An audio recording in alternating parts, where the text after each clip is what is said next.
So we're going to look at relaxation and distress tolerance techniques, and we're going to look at a mixture of both physical as well as visual techniques and a range of other sensory channels.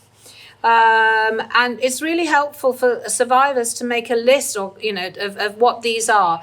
So for instance, on the table here, and you're very welcome to take one of these. I'm not going to send them around.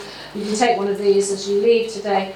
I've got a little sheet here, self-regulation using all the senses. And you'll see I've broken it down into, and this can be used with clients, obviously, but you can also use this for yourself. Which one of these senses and what under them helps you to feel more grounded. So we've got smell, we've got taste, we've got sight, we've got sound, and we've got touch.